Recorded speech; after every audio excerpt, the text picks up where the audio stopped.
Welcome to episode 3 of Mod My 4Runner presented by iBach. We've taken care of the suspension, we've added power, now it's time for looks.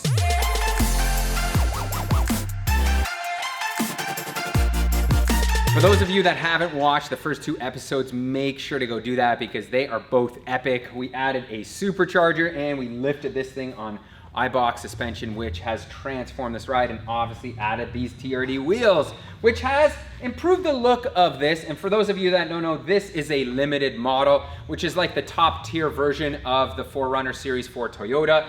It's just not my style. They put a lot of chrome throughout this truck, and then they have these long overhang bumpers, which aren't exactly great for off-road. Now, what we have to contend with here is we do have some chrome on the side. You can see the door handles have some chrome, and this trim has chrome as well. I've ordered new black trim here, but as for the door handles, they're expensive if I needed to replace all 4. So what I'm gonna do is pull them out because we do have our SR5 bumpers that are gonna be painted. So I figured why not paint these as well? So let's get to it.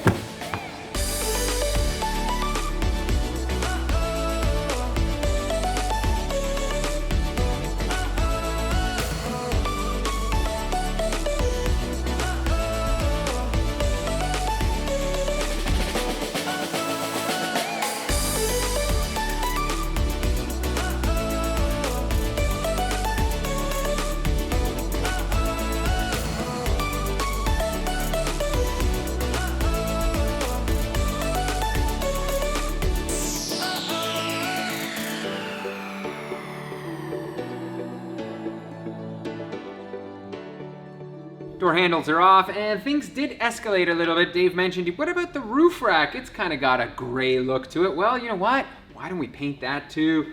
And the rear piece here is the last piece of chrome trim that I could find. Originally, I did buy this from Toyota, which was like a blackout kit, which I was going to use from Sunrise Toyota, but I decided, you know what? I'm just gonna paint the whole thing in black. I'm gonna leave it up to you guys. What do you guys think? Should I paint the handles in black or should I do them in body color? I'm leaning towards black because I think it might give it like a cool contrasty look, but you guys will have to wait to find out.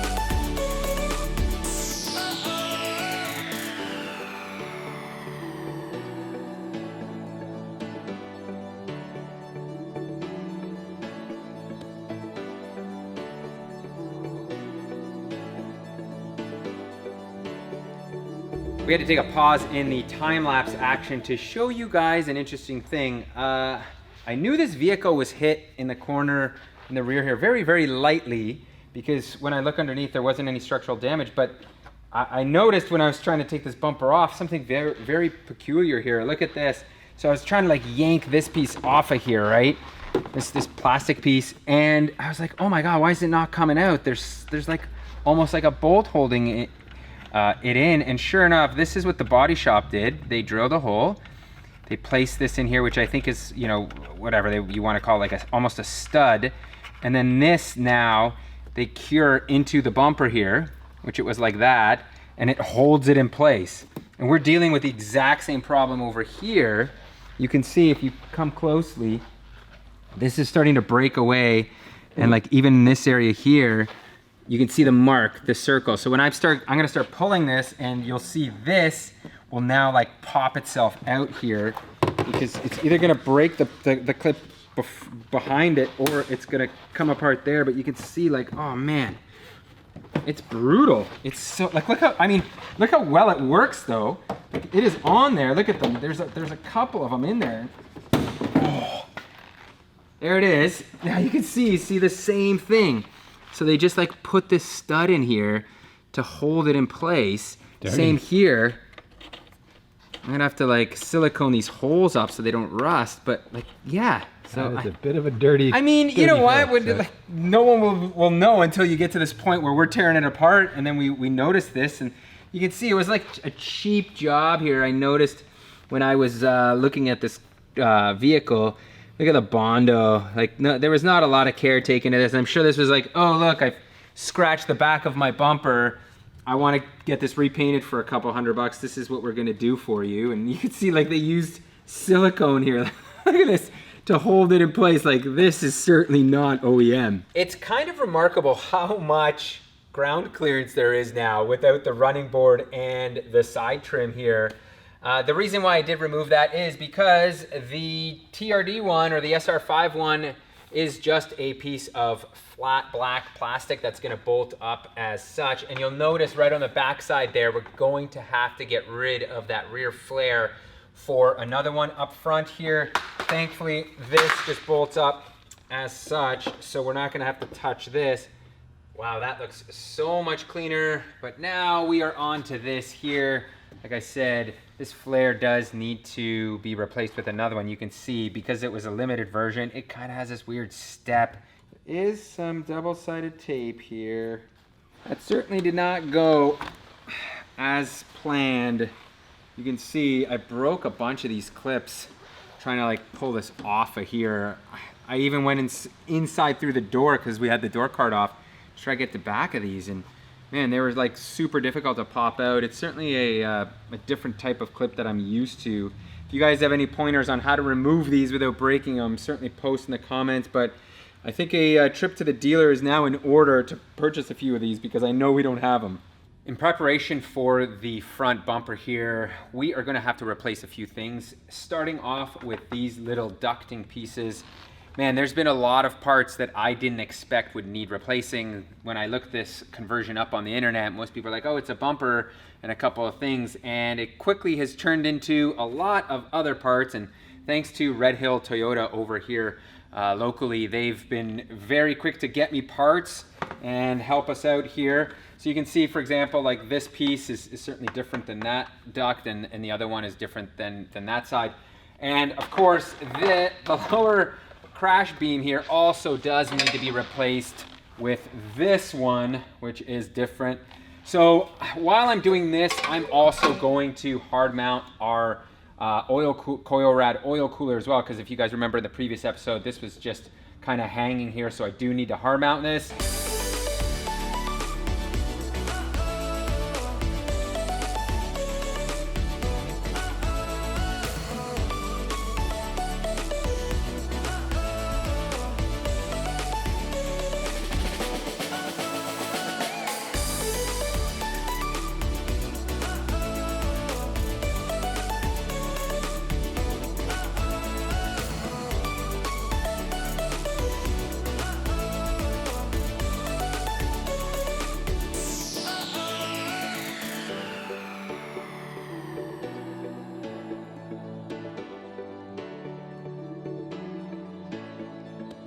The way I ended up mounting this was I used a couple of riv nuts down below into the frame rail, and then what I did is I didn't hard mount this. I'm always using like a little bit of a rubber washer in between, so you can see there is play in this, because I find you don't want to hard mount these. You always want to have a little bit of isolator. Same thing up here.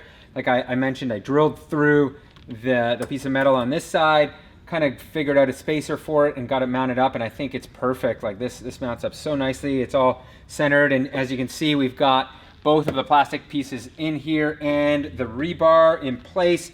So we are almost good to go up front here for that TRD bumper. It is time to remove the original fender liner because we have to swap over the SR5 style ones. And man, I've already done the other side. It is a complete nightmare. It's a battle royale, and I'll show you right now why.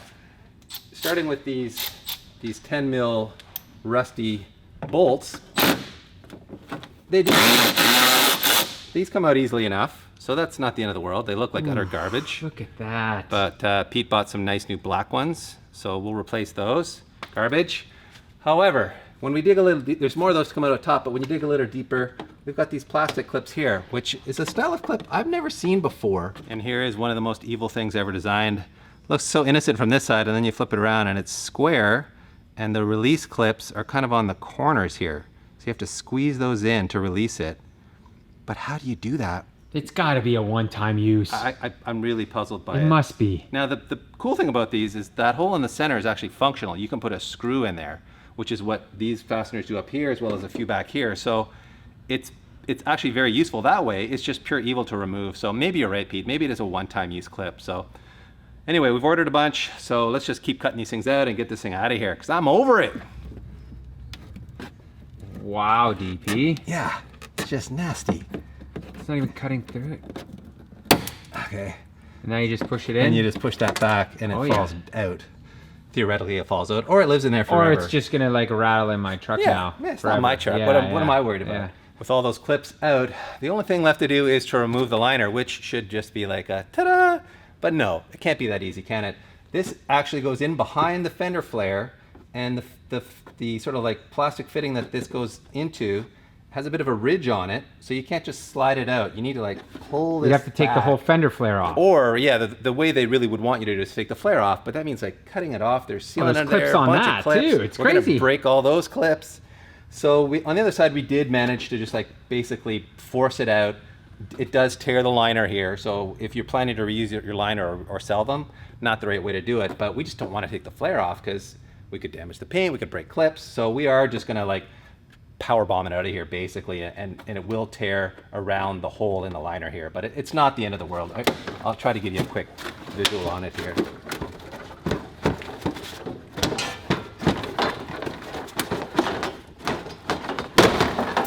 So there you can see what happens. We just tear through the liner.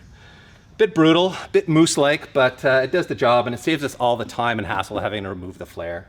Well, we've got the new liner in here sort of temporarily hung. You can see we've got some of the fasteners in along here, and we just got to wait for the new ones to arrive to get it, all the rest of the clips in there, but it's just not a fun job. Are you tired of working on the Toyota here? Like, this is such a change of pace where we were cursing and swearing about the BMW. I know. Here now the Toyota's giving us hell. I've never seen this level of struggle with a wheel well liner in my entire life, so it's a bit perplexing, but like you mentioned off camera, because these are pretty seriously off-roaded by a lot of people, I can see why they would want to have it in here in a very secure fashion. So that's probably the reason why they went with the clips they did, but it doesn't make my life any easier, PT. So man, I think I'm just gonna go have a nap and finish this thing. I'm over it. Next on the to-do list is getting rid of the chrome window trim. I have the Toyota factory pieces here that are in like a flat black, which I'll show you in a sec. But these are actually not that difficult to remove. What you're gonna want is a panel popper and of course a white sock. Use the sock to protect the paint. You don't want to scratch it. You just kind of get underneath the molding here and then you got to pry it. This is a destructive thing, you can see. So popped it up here. There's all these like weird random spots like right here. It's just caught right now and I need to get it to release. It's all released here. You can see this is ready to come out, but here. Just go moose on it, PT. Just go moose on it. I'm trying to show people how to just be not super destructive. Bump, bump. There it goes. You wanted this destroyed, huh, DP? Well, I'm getting my way. how are you gonna get your way? Oh, look. See, all I needed was a twist this way. Reverse twist. There you go. Chrome gone. Your sock does have multi-purpose use here. I've got my Sonex glass cleaner and I'm using the sock here to wipe off all of the goo that's left behind on the trim. Look at that, spick and span. Man, the sock has so many more uses than just using it on your feet. Am I not right on that? Well, we were talking about feet. Sorry, I was confused. Here is our factory fresh black molding. And I'm going to drop it on here. It does just slide right into the corner. Oh, that is satisfying. And have a look.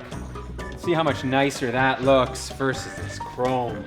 Yikes. The back is much like the front. It too has one of those clips. And of course, it too is gonna be stubborn here. And unlike the front, there is also a clip here which needs to be popped out as well. Isn't it always the case where taking something off is like such a struggle, and then when you're putting it back on like this, like look at this. Why does it have to be so easy to pop on like that? That's crazy. And now for one of the more visually impactful modifications that we're gonna make to the 4Runner, and that is, bam, a set of Morimoto XB LED headlights. Check out the black housing on these. I think these are gonna look so much cooler than the OEM ones. Let's get these installed here, and I'll just give you a brief outline of some of the really cool features of these. I source these lights through the retrofitsource.com, and if you haven't heard of them, shame on you. Go click in the link in the description and you will be led to Automotive Lighting Bliss. They are essentially your #1 source for anything automotive lighting related, including these headlights, which are super aggressive. They've got a triple LED projector, so it's got a nice high output light, and it's got this beautiful LED running light here, which I'll show you in a second. Also, these lenses come with a 5-year warranty. It's super high grade. They're not gonna yellow, they're not gonna crack. Like, this whole assembly is a very OEM high grade assembly. So check that out. There is our white daytime running light. Looks super cool. Now watch this. If I turn the signal on, it changes to amber. How neat is that? Now, if I throw in the lights here, boom, look at that. And you can see like the output on these is so much better comparatively to the other stock one. Like it's not even in the ballpark. And like I said, they look so nice. They got rid of all of the chrome that you would see on the other side. So I think these are gonna complement this build so well. You didn't think I was gonna leave the rear stock, did you? And they do have all this chrome, so guess what? Once again, Retrofit Source to the rescue with the Morimoto XB LED taillights. Look at those. They certainly have a unique look. It's a smoked lens, and as I mentioned, this is all LED, so let me fire this up because the turn signal is really the sick part about these. So that's our parking light. Here is our brake, and check out the turn signal indicator on it. How neat is that? I'm loving it. It just makes it look so much newer style versus if you look at the old one, it's just a regular like incandescent bulb blinking over there, looking so sorry, versus this. Yes, look at me. I am doing amazing things. Exciting times. Pieces are starting to trickle in from 242 Customs from paint, and we do have our Fender Flare here. However, I am missing some parts. We've got some orders in with Red Hill. Things like, for example, there is a rubber seal that runs along this way. It's back ordered, and I forgot to order it originally thinking, oh, it's a Fender Flare. How many pieces could it have? Well, truth be told, there's this piece. There's also this tape here. There's all these little clips. And by the time you add all this stuff up, it's starting to get pretty expensive to do this conversion. Let me tell you, I'll give you guys a final total at the end of this series, but man, it has gotten pretty costly. But on the bright side, it's going to look fantastic. And this should bolt up here with very little fuss. And that leads me into our running boards here. These are an OEM Trail Edition running board. I kind of like looked at a lot of options. There's a ton on the aftermarket, but ultimately I really liked these. These are from Sunrise Toyota as well, and they just have a very clean look. I really like the opened, you know, little cuts out here. And the big factor here was also, there was a set of really nice OEM running boards called Predator Steps, and they're metal, and they just kind of like have these cutouts here for your foot. However, I was talking to somebody and they mentioned that their wife kept smashing her shins on it and started calling them shin splitters. And I'm pretty sure my wife would do the same thing. So I think these are the best option to go with. They're just a really nice OEM look, and I think it complements the vehicle really nicely. And here is our rear painted bumper. Luke spent a bunch of time over here trying to paint match this color, which I think he did a really good job of. We'll see in a sec. But white pearl is very, very difficult to match. So thank you, Luke, for giving us the time and effort to try to make this match up perfectly. As if any of you are fans of M539 restorations, Shretton went through a lot of issues with his BMW getting it paint matched. So we know the frustration. Thankfully, we got ourselves a guy, Luke, who can take care of it really well. And now for the contrasting piece, I'm not up on my TRD Pro lingo and and Trail Editions and or SR5, but I know this is like an add-on piece for a lot of those trucks or SUVs, and you can see it just adds a certain element of contrast to it, which I think is super neat. So let's get this guy bolted on and see how it looks. Get excited, everybody. This thing is going to look amazing. Just looking at this right now, I'm so pumped. I think this conversion is gonna look so good. All I've got left to do is to bolt up the proper mud flaps and this small little like channel or bracket, whatever you wanna call it, in the back there. And the rear will be officially done.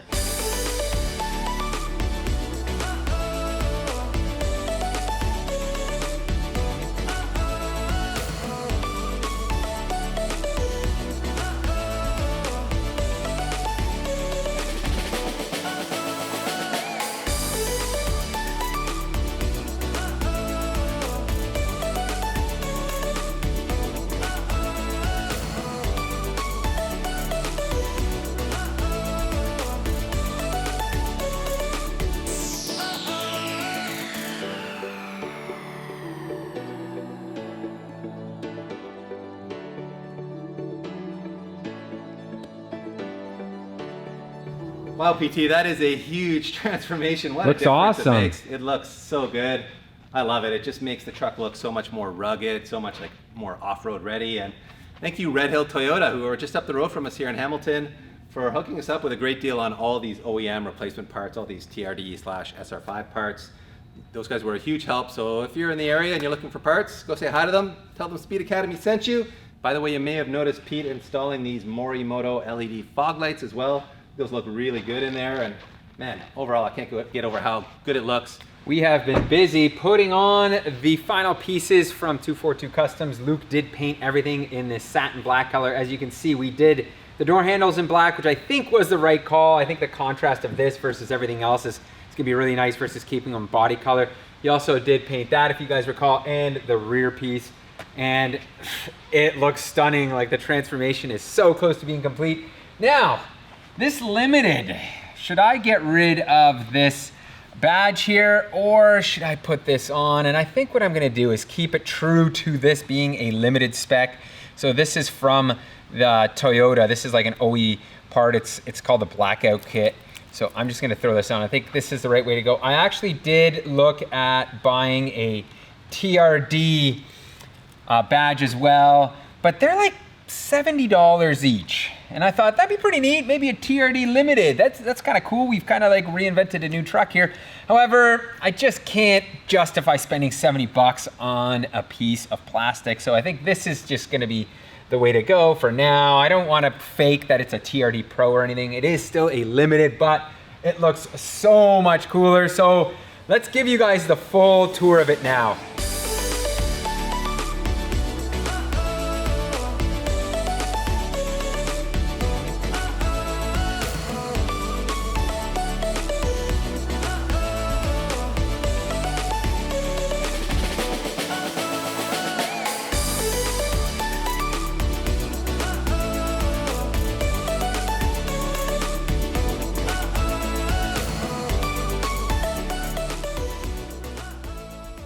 I can't believe how cool this 4Runner now looks. Man, super, super neat.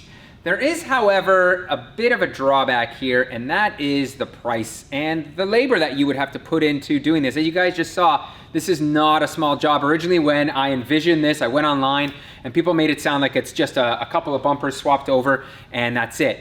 This has turned into much more work and a lot more parts than I ever imagined. We are into this almost $5,000 including paint. So it was about $4,000 for everything, like all the parts from Toyota, and then another $1,000 for paint. So it's certainly not a cheap venture. If you're thinking about this job, maybe it's better to go buy a TRD or an SR5 than start with a limited.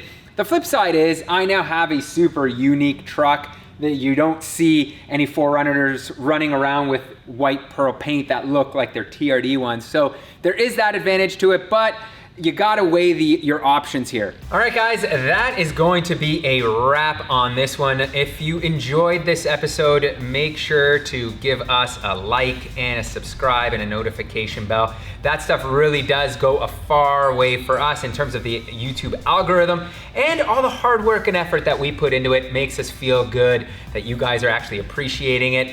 On the next episode, we are still not done. We have a couple things we need to do. We're gonna answer a bunch of your questions, including the big thing about rust and what we're gonna do about it. And we've got something pretty cool coming up. This one's a fighter. This one's a real fighter. Whoa, I can see it. It's jammed up in there. Nice, real nice.